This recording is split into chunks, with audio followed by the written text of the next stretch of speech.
Shin Godzilla, Japanese film released by Toho in 2016.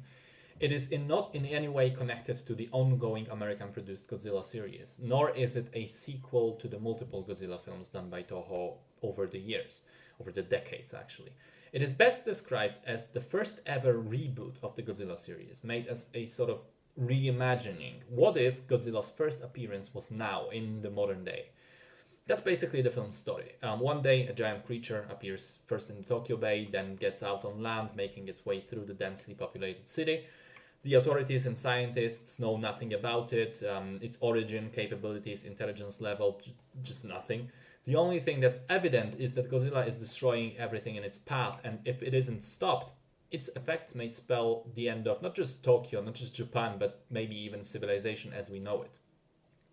So the film was made by the people responsible for the acclaimed anime series Neon Genesis Evangelion, and it is slightly different than all the other Godzilla films in terms of perspective. Usually we get this traditional mix of creature and destruction and a human perspective, soldiers, civilians, journalists, etc. This film shifts the human aspect entirely to the authorities, the prime minister and his cabinet, the other politicians, the army brass, the science people directly involved. It's not so much a straight catastrophe movie, it's more of a study of a potential response to such catastrophe. And maybe not even potential, because there's no coincidence, because the film was made as a direct response to the Fukushima incident, to the Fukushima tragedy that happened in 2011. The way the government response is shown here, down to the specific methods of dealing with the problem, are heavily based on what really happened back then. And I think that's what makes especially the first half of the film so incredibly compelling. To me, it bore a strong resemblance of the TV series Chernobyl. It showcases the incompetence of authorities, and perhaps even more than incompetence, how they bind their own hands with unnecessary bureaucracy. A good chunk of the film takes place in conference rooms, and the characters move from one to another, and decisions are made by committee, and so as a result, often not at all or too late. Because the responsibility is muddied, nobody wants to take it on their shoulders. Interestingly, apart from being a criticism of just such approach, the film takes effort to put us in the shoes of the people involved.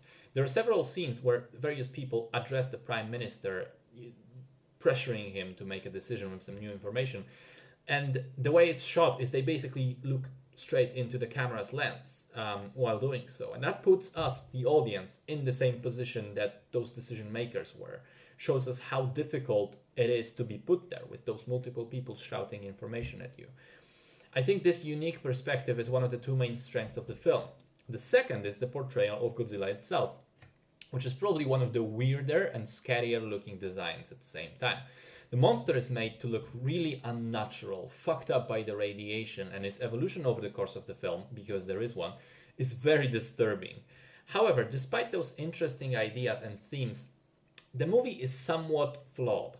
First off, the version I saw had a terrible audio mix, with the music being way too loud and basically making the dialogue difficult to make out.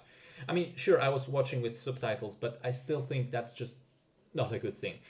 Secondly, I think once the movie shifts from the incompetent bureaucrats to the decisive people that actually start making a difference in the end, which is about halfway through the film, I think it loses a lot of steam. It's kind of weird because you suddenly have capable characters in charge, which is something you're kind of rooting for. But then as soon as you do, that sense of urgency and despair is mostly gone. And so with it, the tension evaporates as well. Even though you still don't know if and how they can solve the issue, you feel everything is way more under control. That's an interesting observation, I think, and perhaps it was intentional. And it certainly is in line with the film's theme of that comparison and contrast between the indecisive committees and competent individuals. But regardless of that, it does result in the audience engagement going down. It just becomes a more standard Godzilla film, so to speak, less original and more predictable. That is not to say that the film as a whole gets bad, because no, that's not true. I think as a whole, Shin Godzilla is still a perfectly enjoyable film, but it just so happens that its best part is the first half.